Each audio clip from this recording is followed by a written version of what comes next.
Sí, sí, y también.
Bueno, buenas noches. Les damos la bienvenida a esta actividad de la Asociación de Farmacéuticos Hospitalarios de Costa Rica. Hoy vamos a tener con nosotros al doctor Warner Alpizar Alpizar. El doctor Alpizar es biólogo graduado de la Universidad de Costa Rica y también tiene un PhD de la Universidad de Bergen de Noruega. Actualmente trabaja en el Centro de Investigación en Estructuras Microscópicas de la Universidad de Costa Rica, medio tiempo y medio tiempo como docente en el Departamento de Bioquímica de la Escuela de Medicina de la Universidad de Costa Rica. El doctor Alpizar ha trabajado en países como Dinamarca, Noruega, Costa Rica y Nueva York. Tiene gran experiencia académica, ha sido participante en muchos congresos, simposios, conferencias, reuniones, etc. Tiene más de 20 publicaciones en revistas científicas, abstracts, capítulos de libros. Ha recibido innumerables financiamientos para sus investigaciones y para nosotros es un honor tenerlo aquí en esta conferencia de un tema muy importante, muy relevante que, bueno, por lo menos en mi época ni se oía nombrar, ¿verdad? Es de gran relevancia para la nueva forma de ver la medicación de los pacientes. Y bueno, con ustedes el doctor Alpizar, bienvenido y muchas gracias por aceptar la invitación.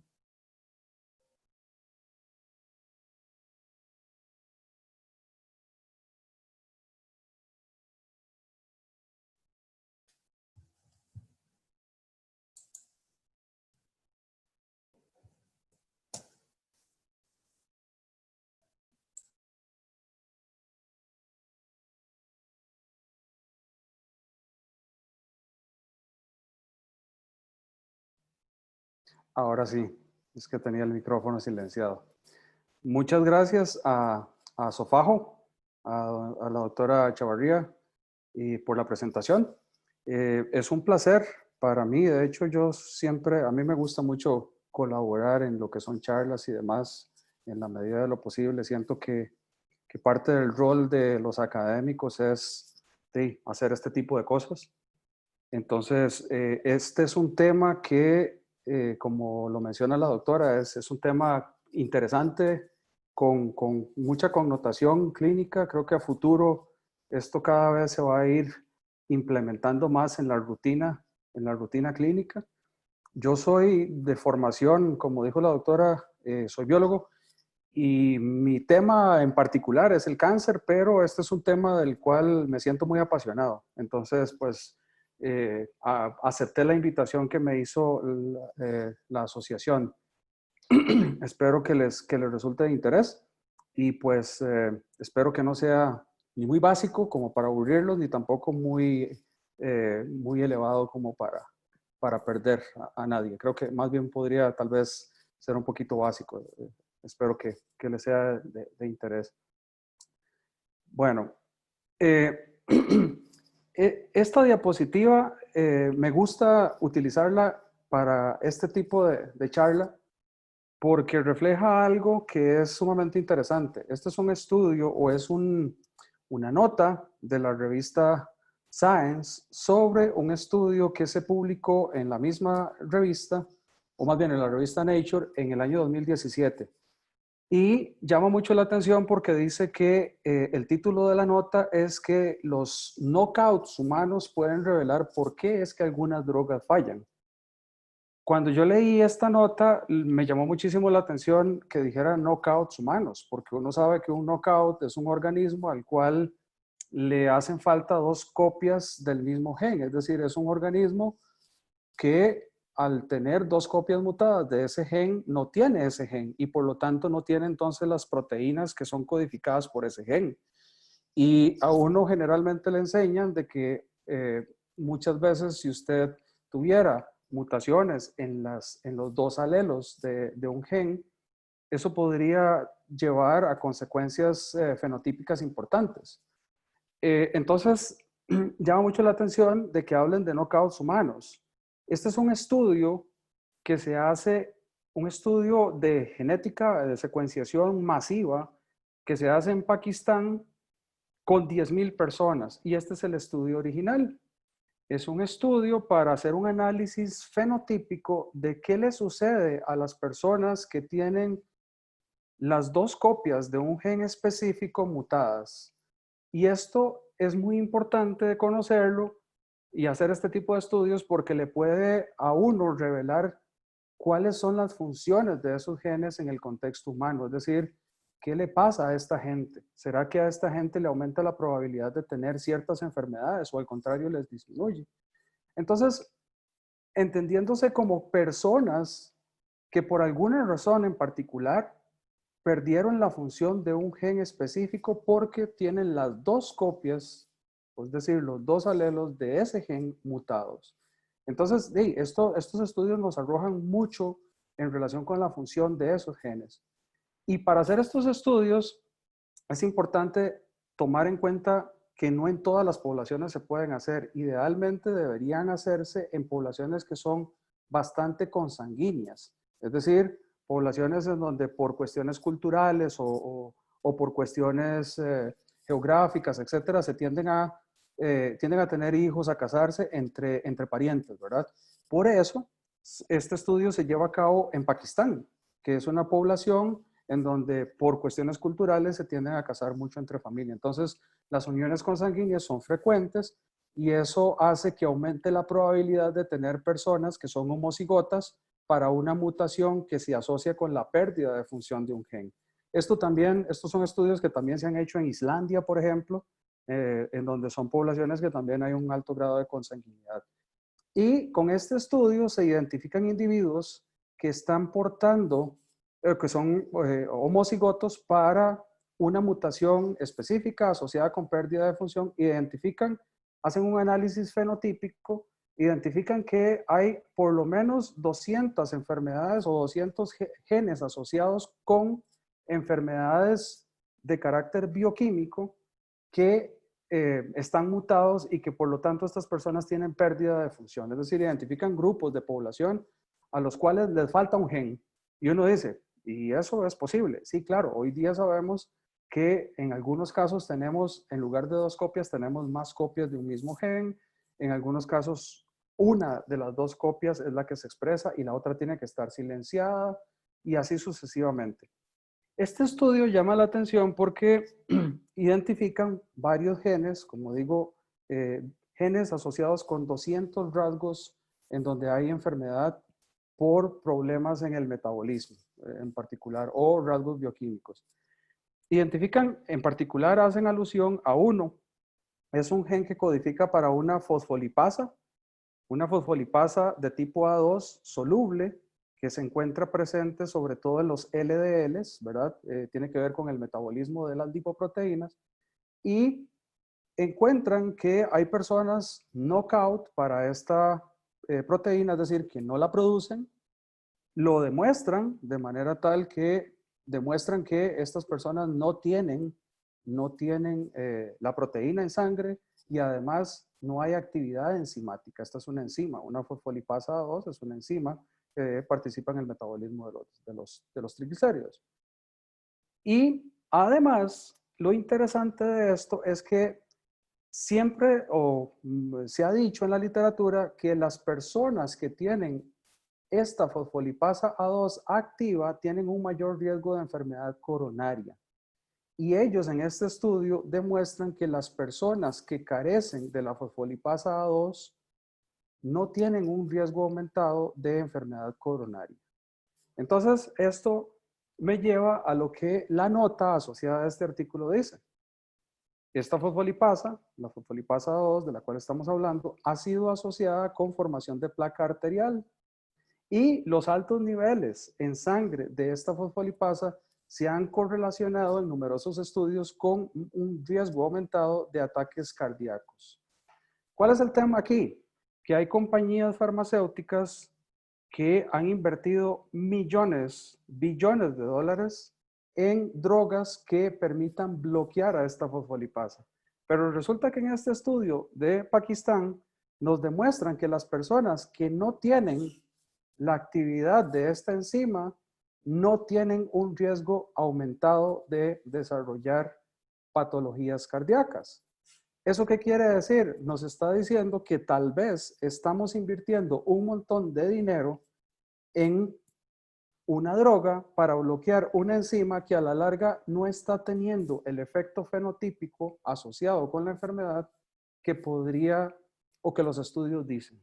Esta es la riqueza de este tipo de estudios que nos está diciendo, bueno, la función de esta enzima ha sido asociado con un riesgo de enfermedad coronaria y pareciera ser, en este estudio nos demuestran que estas personas no tienen un riesgo aumentado de enfermedad coronaria. O sea, podríamos estar invirtiendo dinero en drogas que a la larga no son tal vez tan relevantes. Es decir, que podríamos con este tipo de estudios, con estudios de secuenciación masiva en grandes grupos poblacionales, con estudios de asociación genética masiva, podríamos purificar mejor y esos estudios nos podrían ayudar a fabricar drogas con mayor efecto, más eficaces y no invertir dinero en drogas que a la larga no van a tener el efecto que se espera.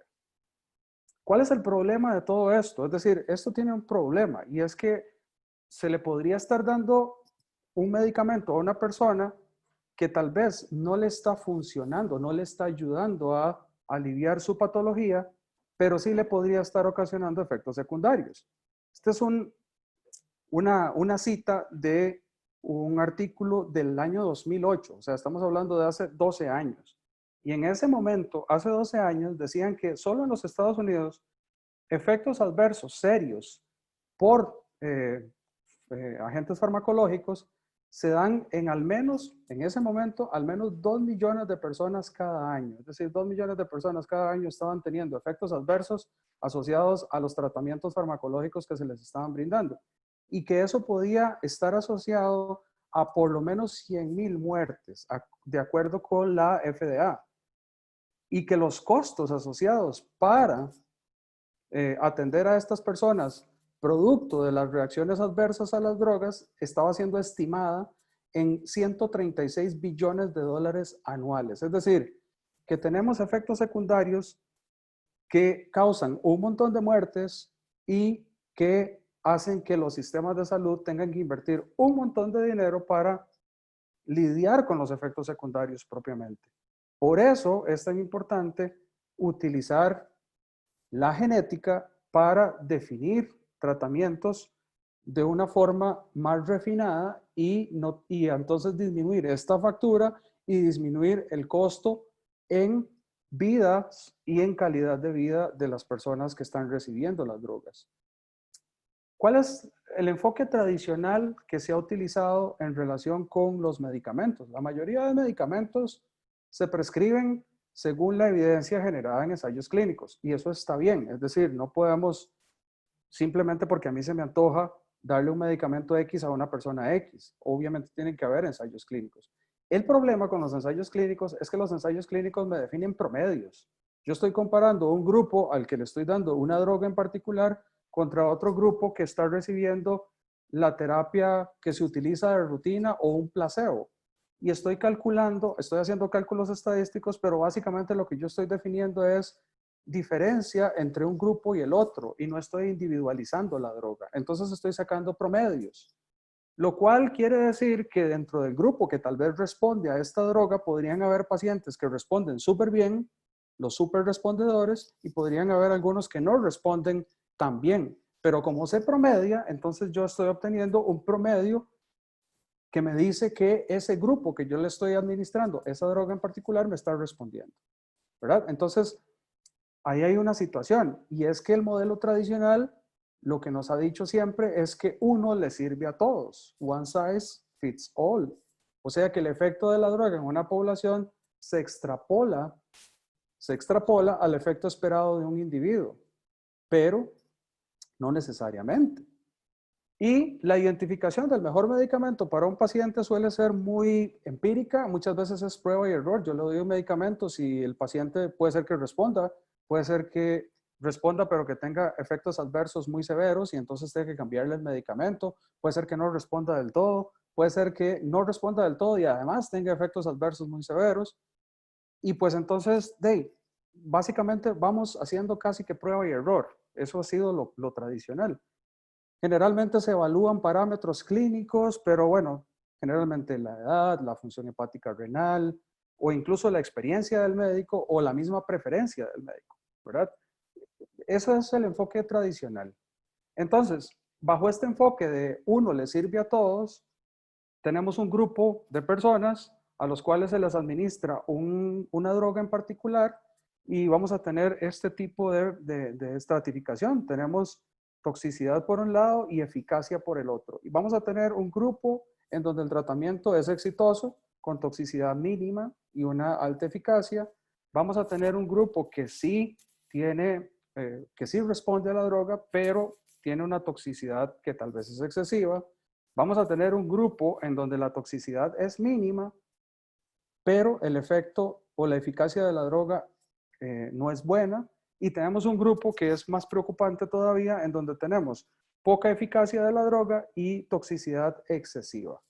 Entonces, ¿cómo hacemos para que se pueda individualizar esto? Ahí es donde tenemos que entender que nosotros genéticamente no somos 100% iguales, que tenemos variantes, que las variantes genéticas pueden ayudarnos a refinar y a predecir qué personas responden a una droga en particular y qué personas definitivamente no responden. Y entendiendo eso, es que hemos ido avanzando y hoy hablamos del tema de la charla. Entendiendo que no todos somos iguales, tenemos que empezar a averiguar si esta variabilidad genética se asocia o permite predecir quiénes sí responden y quiénes no responden. Si nos permite predecir quiénes van a tener efectos adversos severos y quiénes no van a tener efectos adversos severos. Entonces, tenemos que empezar a averiguar cuánto de esta variabilidad genética me sirve a mí para predecir ese tipo de cosas, para predecir la respuesta a las terapias y los efectos que generan estas terapias. Y allí es donde entra entonces esta rama, que es una mezcla de farmacología con genética, farmacogenética o farmacogenómica, entendiendo que las dos cosas no son exactamente iguales. La farmacogenética tiene que ver con el estudio de la variabilidad genética, pero en pocos genes. Es decir, estamos hablando de genes que cuando hay ciertas variantes en la secuencia de nucleótidos, podrían tener un efecto muy grande en la respuesta del paciente a la droga o en los efectos secundarios de ese paciente a la droga. ¿De qué variantes genéticas estamos hablando? Lo más común son polimorfismos de un solo nucleótido, es decir, cambios de una C por una G en una posición específica o cambios de una A por una C en una posición específica. Estos son los llamados SNPs. Tenemos también variabilidad genética asociada a inserciones o deleciones de nucleótidos. Pueden haber inserciones o deleciones más grandes de grupos de nucleótidos que me van a repercutir en qué tanto se expresa un gen y además en la estructura tridimensional de una proteína codificada por ese gen que perfectamente podría ser una enzima metabolizadora o de una vía de metabolismo de una droga en particular. También tenemos que tener en cuenta que hay algunos genes que tienen variantes en el número de copias. Nosotros siempre aprendemos que para cada gen tenemos 2 alelos, pero resulta que hay varios genes que están duplicados o triplicados en nuestro genoma y en lugar de tener 2 copias, puede ser que tengamos 4 copias o 6 copias, ¿verdad? Entonces, la farmacogenética estudia la variabilidad en pocos genes, generalmente son genes que tienen un efecto fenotípico muy fuerte, para identificar pacientes cuya respuesta a un medicamento, a una dosis, puede variar. Por su parte, la farmacogenómica estudia la variabilidad de la misma forma, solo que en muchos genes. Estos generalmente son genes que yo siempre digo que son como las hormigas son popas. Una hormiga son popa no hace mayor cosa, pero una colonia de millones de hormigas son popas tienen un efecto importante y uno lo puede ver, ¿verdad? En el nido que hacen tan grande y todo lo demás. Entonces, la farmacogenómica es agarrar todos esos genes que pesan poco y sumarlos, mientras que la farmacogenética es agarrar esos genes que pesan mucho y que son poquitos, ¿verdad? Además, en la farmacogenómica hay que ver también los niveles de expresión de los genes. Entonces, es estudiar la variabilidad en muchos genes, pero además ver un poco qué tanto se están expresando para identificar entonces factores que tienen un impacto sobre la respuesta a un medicamento. Entonces, en adelante vamos a seguir hablando de farmacogenómica, pero es importante tener en cuenta de que no es lo mismo farmacogenética que farmacogenómica. Farmacogenética entonces es el estudio de variantes en genes que pesan mucho en el metabolismo de una droga, por ejemplo, y la farmacogenómica es el estudio de variantes que pesan mucho, pero que juntas podrían, más bien de variantes que pesan poco, pero que juntas podrían repercutir en el metabolismo de una droga.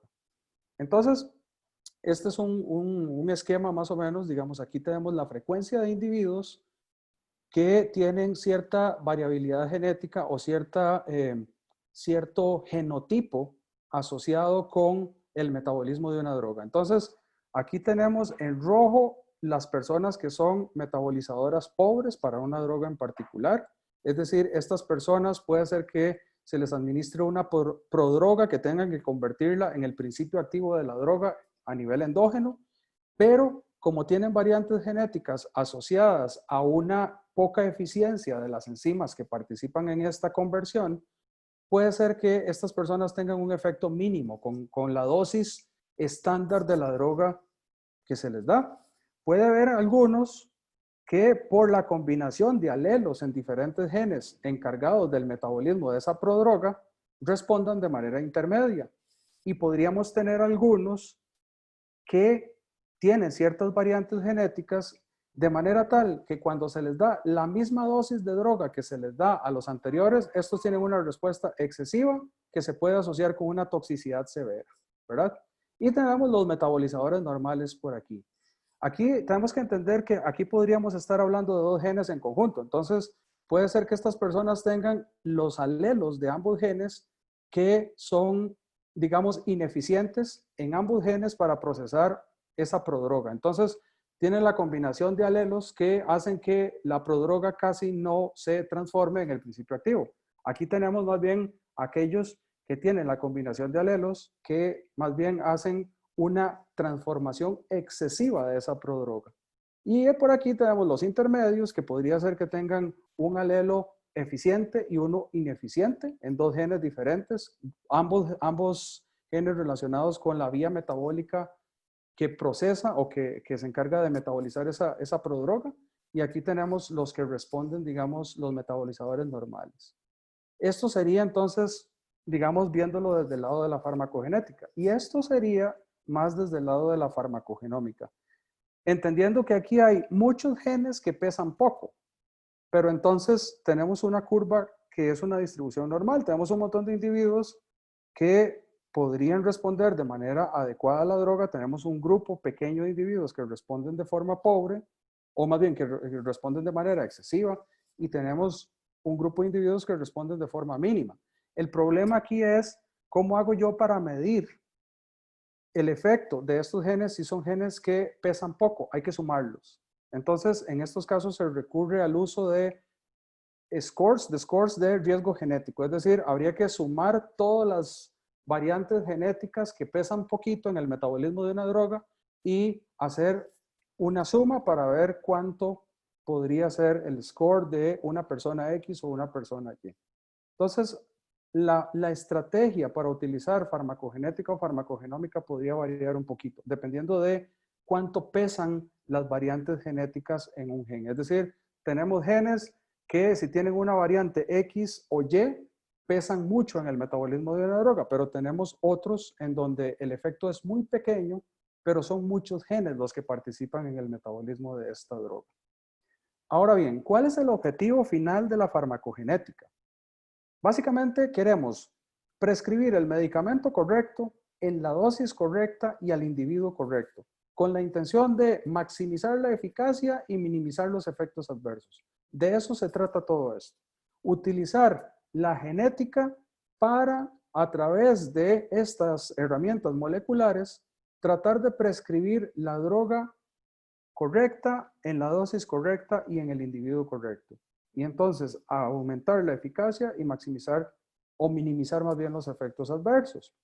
Además, utilizando la farmacogenómica y la farmacogenética podríamos aprender o crear medicamentos más eficaces. Por eso lo del estudio de los pakistaníes, porque si entendemos la función de los genes en grupos poblacionales grandes o en grupos étnicos particulares, podemos entonces refinar las estrategias para generar drogas que sean más eficaces para ciertos tipos de personas.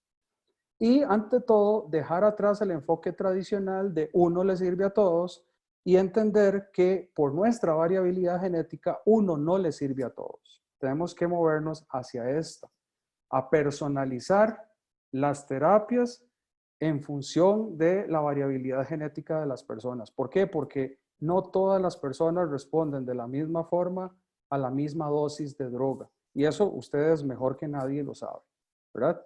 Y además, esto también le puede gustar a los políticos a la larga, porque si refinamos la estrategia y le damos la droga correcta a la persona correcta en el momento correcto, puede ser que eso tenga un impacto económico para los sistemas de salud. Es decir, que utilizando este tipo de herramientas podríamos abaratar la factura del sistema de salud y además disminuirle los efectos adversos a las personas que están tomando los medicamentos que se les están suministrando. Entonces, ¿cuál es el objetivo visto gráficamente? Bueno, si tenemos el grupo anterior de personas, entendiendo que algunos responden muy bien y otros pésimamente, identificando cuáles son las variables genéticas que me predicen a mí la respuesta, yo podría entonces estratificar a estos grupos de una forma correcta. Por ejemplo, a través de estudiar la variabilidad genética, yo podría ver cuáles son los individuos a los cuales esa droga sí les funciona con la dosis estándar. También podría entonces encontrar aquellos individuos que por sus variantes genéticas voy a tener que darles una droga alternativa o modificarles la dosis.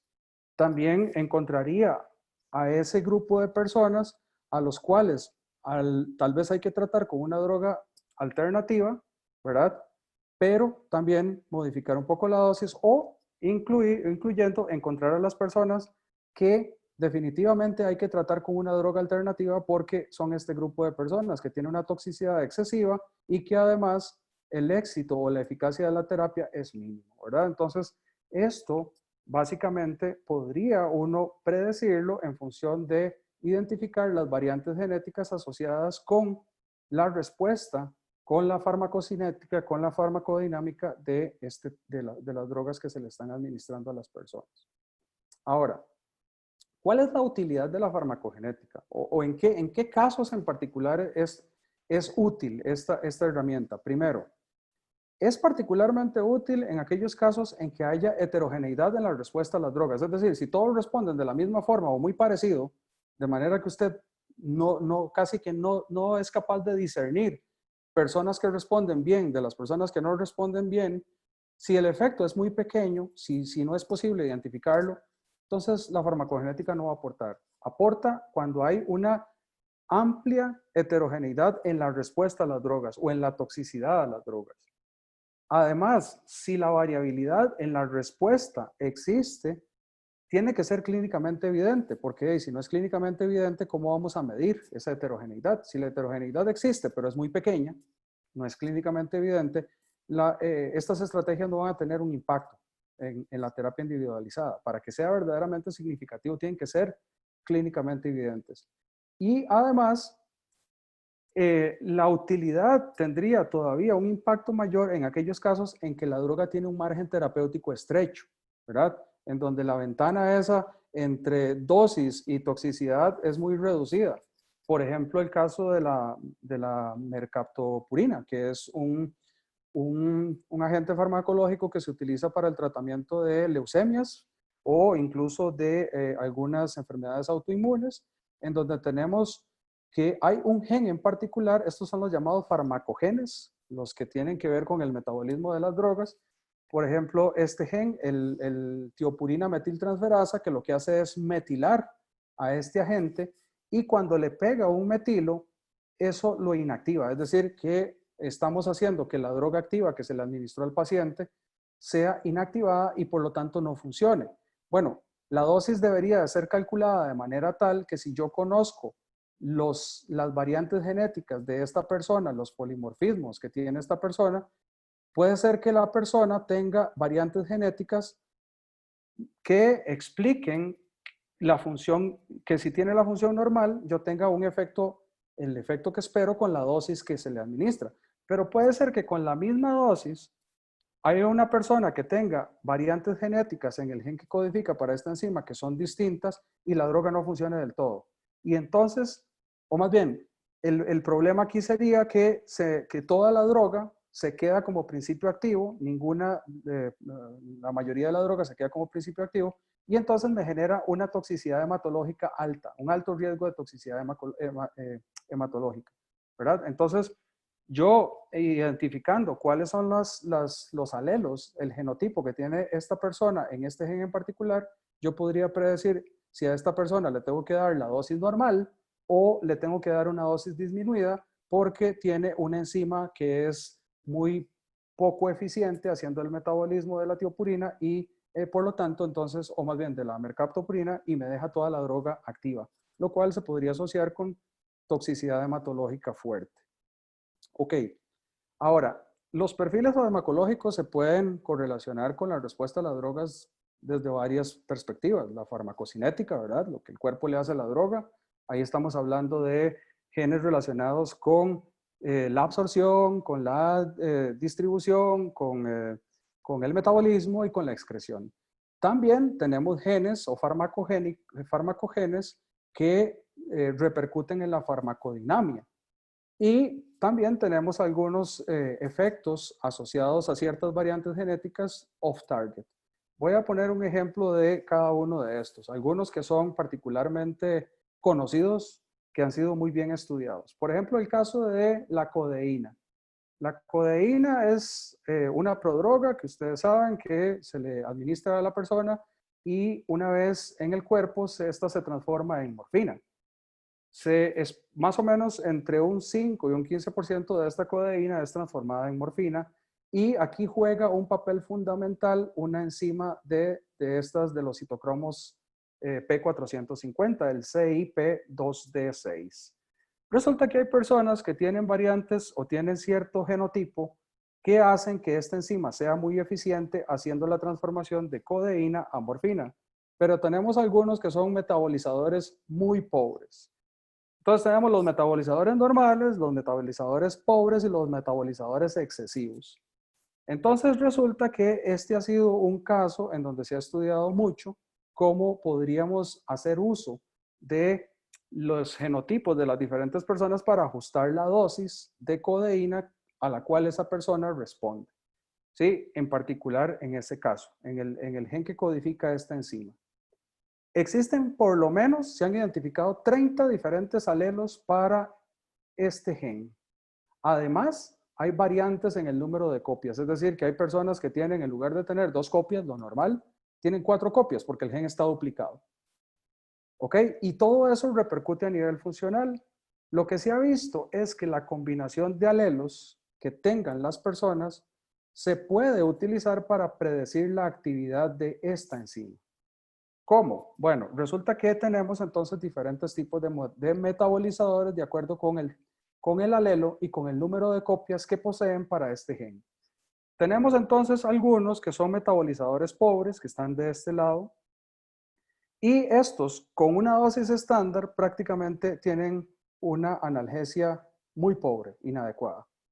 En el otro extremo tenemos aquellos que con la dosis estándar tienen unos efectos adversos excesivos, es decir, estos son ultra metabolizadores. Y tenemos por aquí los metabolizadores intermedios y los metabolizadores excesivos. El punto de analgesia óptima está por aquí. ¿Sí? Entonces, el tema aquí es que si yo conozco las variantes alélicas que tienen las personas y el número de copias que tiene cada individuo, yo podría ajustar la dosis para alcanzar la máxima analgesia o definitivamente decir, no, esta persona no responde, es un metabolizador muy pobre para la codeína, tengo que darle un medicamento alternativo. Ese es el uso en particular. Entonces, ¿cómo es que funciona esto? Bueno, en el caso de la codeína, en relación con las variantes genéticas de este gen para esta enzima, una dosis estándar puede ser muy peligrosa para un metabolizador ultra rápido. A este debería yo posiblemente de disminuirle la dosis o incluso pensar en cambiarle a una droga alternativa, pero ya sabiendo que podría darle una dosis mucho menor y eso le podría generar la analgesia, digamos, adecuada. Pero en el caso de un metabolizador malo o pobre, la dosis estándar podría no tener ningún efecto. En este caso, básicamente, si yo conozco el genotipo de esa persona y eso yo sé que está asociado con un metabolismo inadecuado de la codeína, mejor se evita la codeína, ¿verdad? Entonces, esa es más o menos como la estrategia o la forma en la cual yo podría hacer uso de estas herramientas para entonces ajustar dosis. Este es otro ejemplo, pero ya más hacia el caso de la farmacodinamia. El caso de la warfarina con el gen que codifica esta enzima, la vitamina K epóxido reductasa. Ustedes saben que la warfarina es un agente anticoagulante usado para la prevención de trombosis. Y la warfarina tiene dos posibles isómeros. Tenemos la S-warfarina que es hasta 5 veces más potente que la forma R. Bueno, ¿cómo es que funciona esta? Esta básicamente lo que hace es actuar como un inhibidor de esta enzima, la vitamina K epóxido reductasa. Esta enzima es crucial para convertir la forma oxidada de vitamina K a la forma reducida. Y la forma reducida es indispensable para hacer la activación de los factores de coagulación.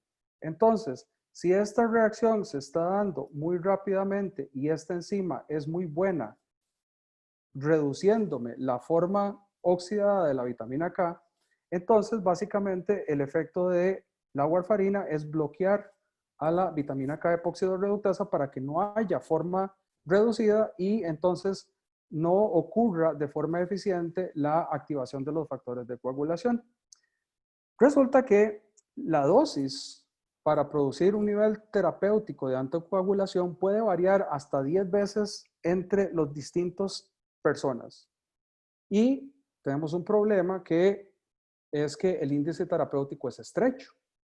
Entonces, se ha visto que hay polimorfismos de un solo nucleótido en la región promotora del gen que codifica para esta enzima, específicamente en esta posición, que se asocian con cambios en la expresión del gen. Resulta que las personas que tienen un alelo A en esta posición de la región promotora de este gen requieren una dosis hasta 30 veces, o más bien 30% menor de warfarina por cada alelo A que tengan. Es decir, una persona que es heterocigota, que tenga un alelo G y un alelo A, podría requerir un 30% menos de dosis de warfarina. Y si la persona es homocigota para el alelo A, podría requerir hasta un 60% de dosis, un 60% menor de dosis de warfarina, precisamente porque esta enzima tiene una eficiencia diferente. Entonces, básicamente lo que me está diciendo es, si me devuelvo para acá, que las personas que tengan un alelo A tienen que tener una dosis menor de warfarina. ¿Por qué? Porque esta enzima no es eficiente haciendo esta reacción. O sea, la forma expresada por el gen cuando está el alelo A no convierte la forma oxidada en la forma reducida. Y entonces no se necesita tanta warfarina para bloquear este paso porque esta conversión es ineficiente, ¿verdad? Entonces, por cada alelo A, la persona podría estar necesitando un 30% menos de warfarina en comparación con una persona que tenga el genotipo heterocigota para el alelo G. También hay otro gen relacionado con la farmacodinámica de la warfarina y es el citocromo P4F2 que reduce los niveles hepáticos de esta enzima. Entonces, básicamente lo que se ha visto es que hay ciertas variantes genéticas que hacen que entre más vitamina K, hidroxiquinona, o sea, la forma oxidada tienen, mayor dosis de warfarina yo voy a necesitar, porque básicamente lo que está pasando es que este gen que codifica esta enzima está agarrando la forma reducida de vitamina K y me la está transformando en un metabolito de descarte. Entonces, si este gen es muy eficiente convirtiendo vitamina K reducida en un metabolito que es de descarte, de desecho, yo voy a necesitar más dosis de warfarina para provocar el efecto que yo estaría necesitando. Hay otros polimorfismos en el metabolismo de la warfarina que también son sumamente relevantes. De hecho, tomando en cuenta estas y otras variables, se han creado herramientas para estimar la dosis de warfarina. Este es un sitio web muy interesante, en donde aquí usted mete los datos del paciente. Si usted hizo la caracterización genética del genotipaje de los diferentes polimorfismos de las enzimas relacionadas con el metabolismo de la warfarina, usted lo mete aquí y si le hace clic allí, le estima la dosis que necesita esa persona en función de las variantes genéticas que tiene en los diferentes genes que codifican las enzimas encargadas de hacer el metabolismo de la warfarina. Entonces, hay herramientas como estas ya disponibles. Efectos off target, por ejemplo, el clásico, un ejemplo que se utiliza mucho, el abacavir, que es un inhibidor de transcriptasa reversa que se utiliza en el tratamiento de pacientes que tienen VIH y eso se combina con otros retrovirales. Se ha visto que entre un 5 y un 8% de los pacientes experimenta una reacción inmunológica severa cuando se les administra abacavir. Y eso puede llevar a complicaciones clínicas que incluso pueden asociarse con la muerte. Eso implica descontinuación inmediata. Y específicamente se ha identificado un alelo específico del gen que codifica, o el gen que codifica las proteínas del HLA, del sistema del complejo mayor de histocompatibilidad, que aumenta hasta 100 veces el riesgo de tener una reacción inmunológica severa. Tanto así, es tan importante esa reacción inmunológica, ese efecto adverso, que la FDA recomienda el tamizaje genético de los pacientes para ver qué genotipo tienen en el gen que codifica la HLA, para entonces definir si esa persona definitivamente no se le puede administrar el abacavir. ¿Cómo es que funciona en este caso? Bueno, aquí hay que recurrir un poco a la inmunología, ¿verdad? Nosotros sabemos que cuando tenemos una infección con un virus, las proteínas virales son procesadas por la maquinaria que se llama el proteosoma. Esas proteínas se cortan en miles de pedazos, al igual que las proteínas propias. Y constantemente las células le están presentando antígenos a las células inmunitarias, específicamente a los linfocitos TCD8, de manera tal que si este antígeno es propio, esta célula no va a tener, o más bien no va a activar linfocitos CD8 positivos. Pero si esto es una proteína viral y este antígeno es de origen viral, entonces esto va a ser reconocido como no propio y va a activar una reacción inmunológica. ¿Qué es lo que pasa con el abacavir? Bueno, estos dos artículos resumen básicamente cuál es el mecanismo por el cual el abacavir causa toxicidad en personas que tienen esta variante específica en el gen que codifica para el HLA, que está asociado con la presentación antigénica. Lo que sucede es que la droga, el abacavir, en ciertas personas que tienen ese genotipo en particular, se une al HLA y lo que hace es interferir con la presentación antigénica. Específicamente lo que hace es hacer que los antígenos que son propios se presenten como si fueran no propios. Y eso se asocia entonces con una hiperactivación del sistema inmunológico y eso es lo que sucede entonces con estos pacientes que tienen una reacción inmunológica severa, porque la droga está interfiriendo con la presentación antigénica de algo que debería ser normal y que no debería ser reconocido por nuestro sistema inmunológico. O sea, tenemos un efecto de hiperactivación inmunológica contra algo que es propio, nada más porque la droga está interactuando de forma física con las moléculas de HLA que se encargan de hacer la presentación antigénica. Entonces es un efecto off-target de la droga, porque la droga en principio no está hecha o diseñada para hacer esta reacción. Simple y sencillamente que por pura casualidad natural, la droga es capaz de unirse a los HLA de las personas que tienen esta variante genética, que es entre un 5 y un 8% de los pacientes que tienen SIDA, ¿verdad? Entonces, eso es el tema.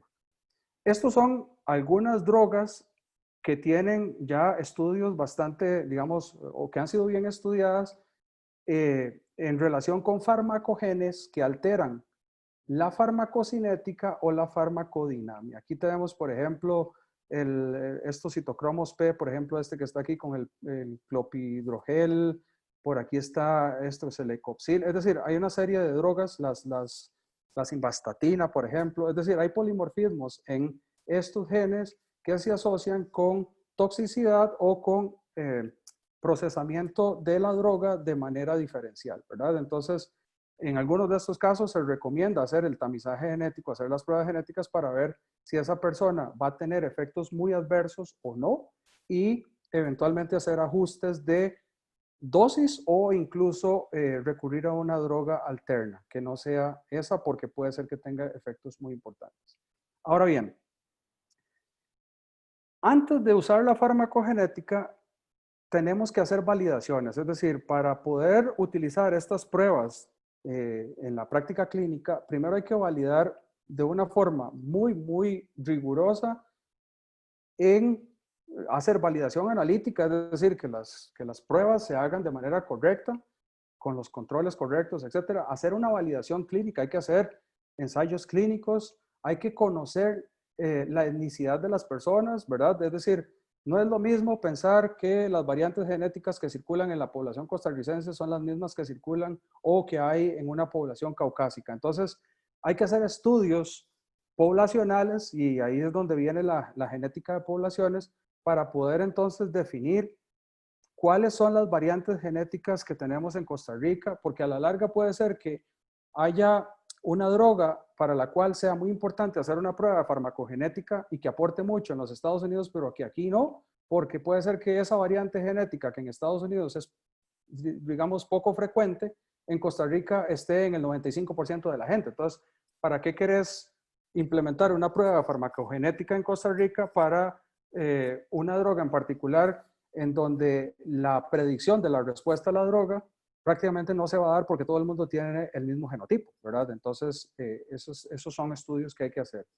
Hay que desarrollar guías, esto es muy importante, para que los clínicos y los profesionales en la salud sepan cuándo pedir una prueba de farmacogenética y cómo interpretar el resultado, porque si no, la gente empieza a pedir pruebas y no sabe cómo interpretarlas y se gasta más plata de lo que al final se podría, del impacto que podría tener la prueba. Entonces, tiene que haber guías muy claras y todo el mundo tiene que hablar el mismo lenguaje. Y además, es importante saber si hay o no disponibilidad de drogas alternativas, porque ¿qué gano yo con decir que esa droga es muy tóxica para las personas si no tengo otra droga para darles? No tiene mucho sentido establecer entonces una prueba de farmacogenética en un caso de esos. Y hay otras. Hay una página que se llama el Consorcio para la Implementación de la Farmacogenética Clínica, en donde se resumen y hay un montón de guías y un montón de insumos que precisamente sirven para este tipo de cosas. Incluso uno puede hasta asesorarse con ellos. Ellos tienen asesoría, es un consorcio internacional que asesora para la implementación de pruebas de farmacogenética o de farmacogenómica a nivel mundial. Y hay otras bases de datos interesantes, por ejemplo, estas que están por acá, la base de conocimiento de farmacogenética, el Comité para la Nomenclatura de los citocromos P450, por ejemplo. Si yo hago clic acá en el segundo que dice Drug Labels, me sale esto. Y estas son como las anotaciones de los Drug Labels en diferentes, por ejemplo, FDA, la Agencia Europea de Medicamentos, la Agencia Suiza de Medicamentos, la Agencia Japonesa está por allí. Y básicamente esta página es muy interesante porque define para cada medicamento si las pruebas de farmacogenética son requeridas de manera obligatoria, si pueden ser pruebas que se utilicen como un acompañamiento, que pueden ser recomendadas, o si definitivamente no vale la pena hacerlas. Entonces, esta es una página muy interesante. Hay una lista enorme de drogas y le va diciendo a uno qué recomienda la FDA, qué recomienda la Agencia Europea de Medicamentos y así sucesivamente. Ahora bien, en cáncer, por ejemplo, esto es particularmente interesante. Hay un número considerable de agentes que se utilizan para el tratamiento del cáncer que son dirigidos de manera específica y cada vez tenemos más medicamentos de terapias dirigidas contra cáncer. Y eventualmente tenemos que también entender de que muchos de estos medicamentos o de estas terapias biológicas funcionan solamente si la persona tiene ciertas mutaciones en las células tumorales. De lo contrario, no funcionan. Y hoy día, por ejemplo, tenemos el trastuzumab. Hay que ver si la paciente es HER2 positiva, si la persona tiene cáncer de pulmón y es ALK, si tiene duplicación del gen de ALK, esa persona va a responder a una droga específica o no, y así sucesivamente. En cáncer, generalmente repercuten más las variantes genéticas somáticas, es decir, las que ocurren en las células de cáncer, que las variantes genéticas heredables, ¿verdad?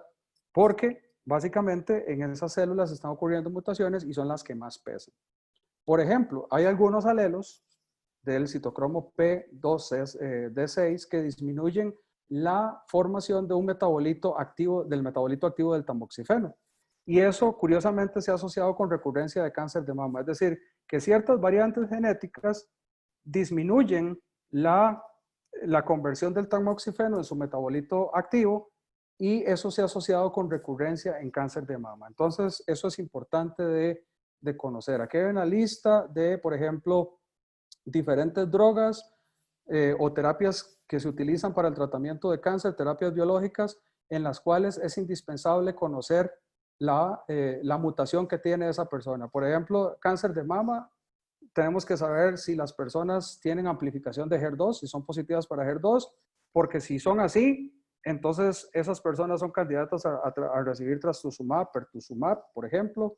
Las leucemias linfocíticas, como por ejemplo, en este caso, la de lesión del brazo corto del cromosoma 17, esas personas, si tienen esa característica o esa mutación, responden a este medicamento, el Venetoclax.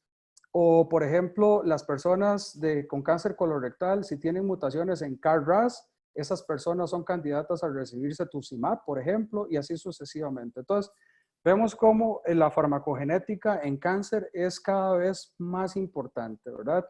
No solamente en otras terapias, sino que también en cáncer. Y para ir concluyendo, tenemos que tener en cuenta que no toda la variación en la respuesta a los medicamentos tiene base genética. Hay otras cosas, hay otros factores, como por ejemplo la epigenética. Recuerden que la epigenética es cambios en la expresión de genes que no están asociados con mutación, ¿verdad? Son simplemente como si el ADN está muy empaquetado sobre la cromatina está muy condensada o está muy desempaquetada. Todo eso va a repercutir en la expresión de los genes. Tenemos obviamente los que ustedes tradicionalmente manejan, ¿verdad? La no adherencia de los pacientes, que es todo un problema. La interacción entre drogas o incluso con productos naturales. Nosotros aquí en Costa Rica en particular somos muy asiduos a creer en la medicina natural y nunca nos preguntamos, o por lo menos las personas normales de a pie, no se preguntan si lo que están tomando va a interferir de forma negativa con la droga que se están tomando, que el médico les recetó, o si más bien va a exacerbar el efecto y va a causar toxicidad. Los estilos de vida, la edad, el sexo el índice de masa corporal, ¿verdad? Todos esos son factores que eventualmente también contribuyen a explicar la variabilidad en la respuesta a los medicamentos. Y uno que se ha sumado recientemente, la microbiota, ¿verdad? La microbiota también, hoy día sabemos que las comunidades bacterianas que habitan en nuestro tracto gastrointestinal, por ejemplo, pueden incidir en si la persona responde o no responde a los medicamentos. Y esa lista posiblemente va a seguir creciendo. Nada más quiero referirme a la microbiota en esta diapositiva para cerrar.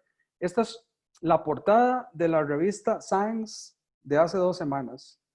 Y básicamente lo que ellos, la portada alude a un artículo que viene en ese número que dice que, bueno, que una investigación en la cual demuestran que hay un montón de tipos de cáncer que están llenos de bacterias a lo interno del cáncer. Y lo más interesante es que las bacterias viven dentro de las células tumorales y en algunos casos habitan dentro de las mismas células inmunológicas. Esto es interesante al final de cuentas.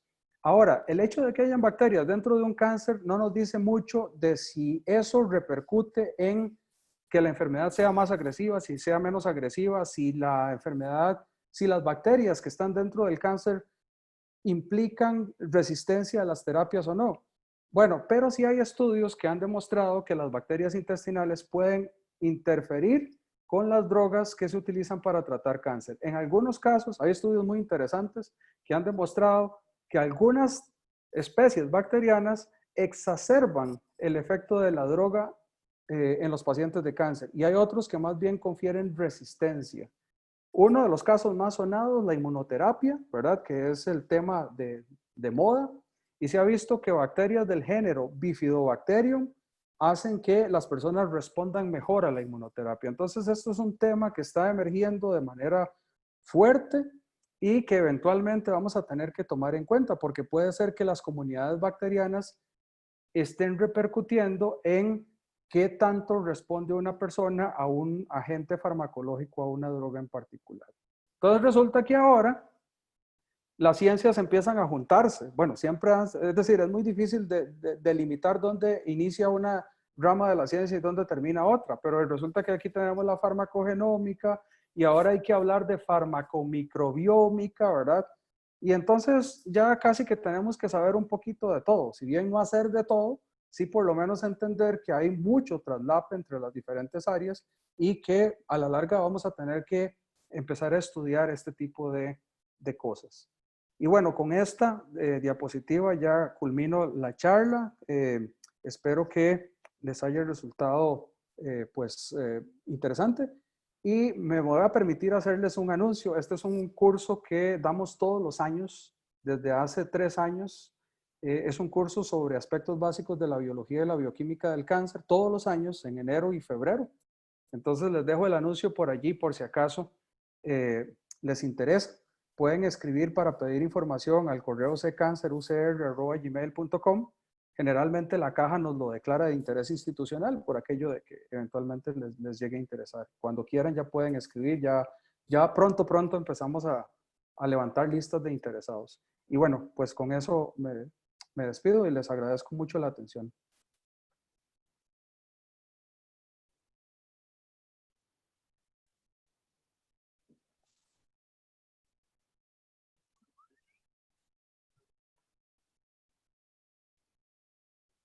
No sé si tienen... bueno, por aquí veo algunas preguntas. Dice John, vamos a ver, por aquí hay varias. No sé si por aquí... Dice John Fernández que si existen pruebas o kits de pruebas que permitan predecir los scores para riesgo genético para grupos terapéuticos específicos, permitiendo priorizar el uso de algún fármaco sobre otros del grupo. Yo no sé si existen pruebas o más bien kits como tales, tal vez no tanto, pero existen todas estas herramientas de secuenciación de nueva generación, que serían las que se requieren para identificar variantes genéticas en muchos genes que si se suman pesan mucho. Entonces, cada vez hay más, digamos, como lo que se llama, no se llaman kits, sino que se llaman paneles o paneles personalizados en donde viene un panel que, digamos, trae 100 genes y usted hace o hace las pruebas genéticas para 100 genes que vienen incluidos dentro de ese panel. Es decir, se maneja como por paneles. Para cáncer son muy comunes. Hay paneles que te evalúan 35 genes, hay paneles que te evalúan 100 genes y así sucesivamente. Creo que kits para predecir scores de riesgo genético con fines farmacológicos o este tipo todavía no existen. Y dice John también que cuáles son los costos de algunas de estas pruebas, de qué forma afecta la accesibilidad por parte de la población. Estas pruebas, hay algunas que son relativamente sencillas de implementar. Los laboratorios de biología molecular, montarlos pueden ser relativamente caros, pero eventualmente se pagan por sí solos. Es decir, la inversión inicial puede ser un poquito alta, pero eventualmente, pues eventualmente sí llega a ser algo rentable. Hay algunas pruebas que pueden ser más caras dependiendo de, por ejemplo, si estamos hablando de las pruebas que se utilizan en cáncer, como para identificar si la persona tiene amplificación de HER2 o así, son pruebas bastante carillas, ¿verdad? Pero lo más caro es la implementación del laboratorio. Y una vez que ya se tiene el laboratorio y además cuando hay un volumen de muestras importante, eso se vuelve barato. El problema es si el volumen es pequeño, porque entonces los reactivos son muy caros y se desperdician muchos. Pero si el volumen es alto, ese puede ser, puede abaratar mucho los costos.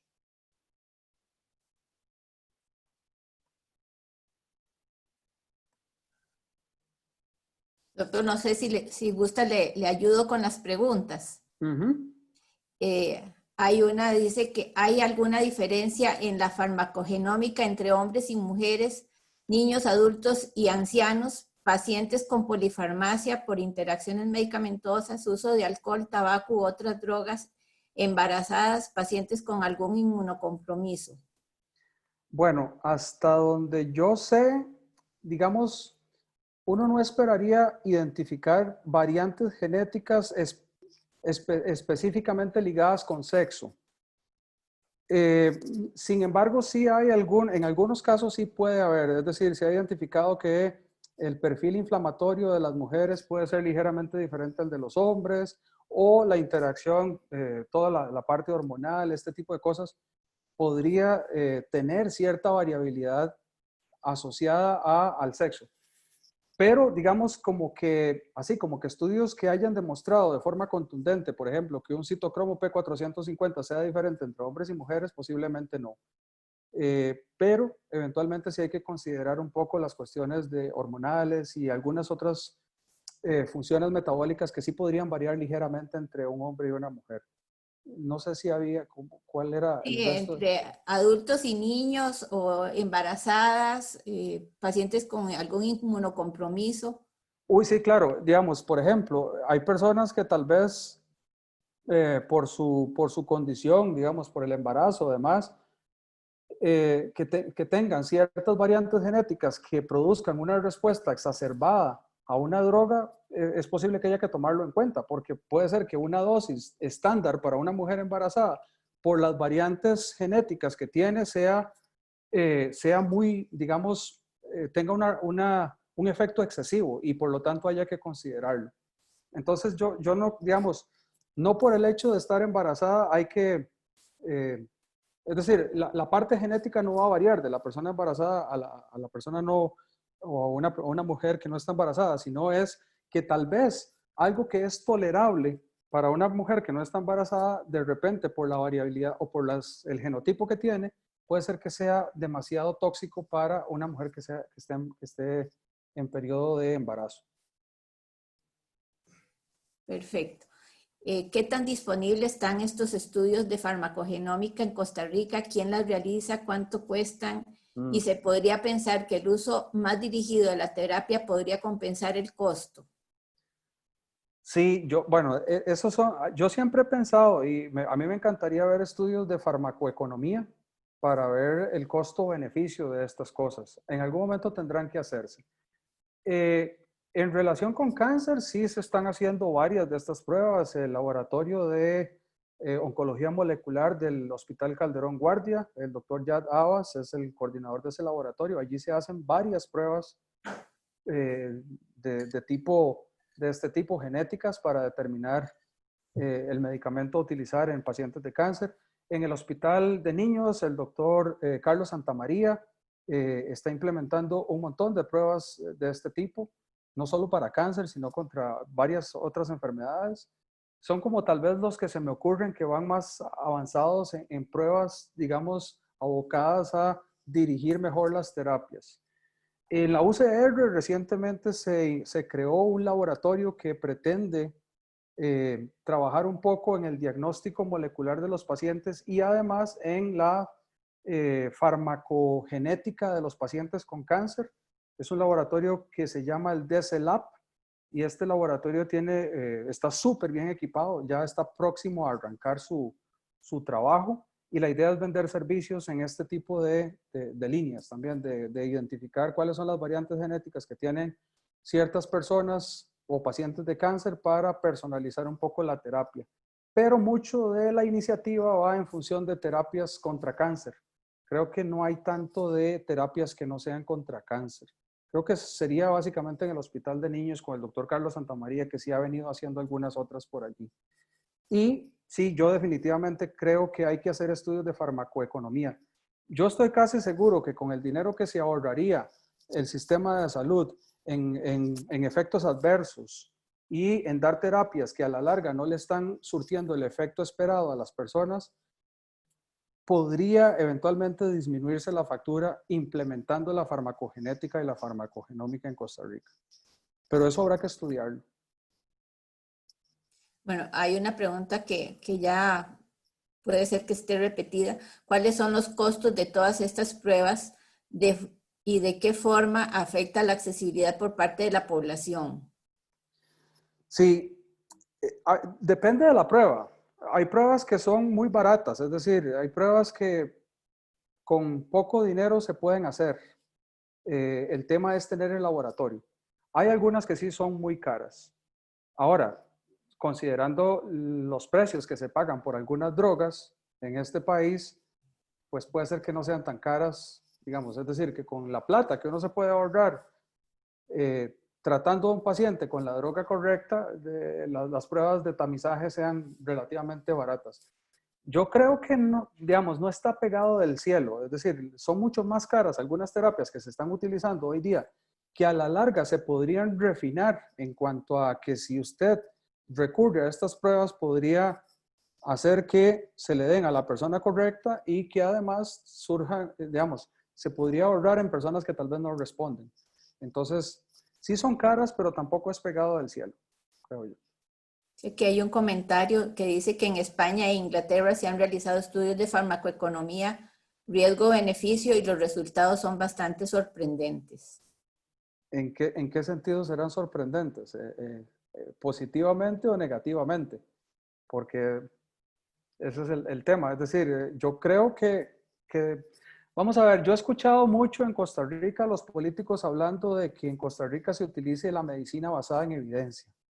Entonces creo que cada vez es más y más el auge que tiene la farmacogenética y las terapias personalizadas.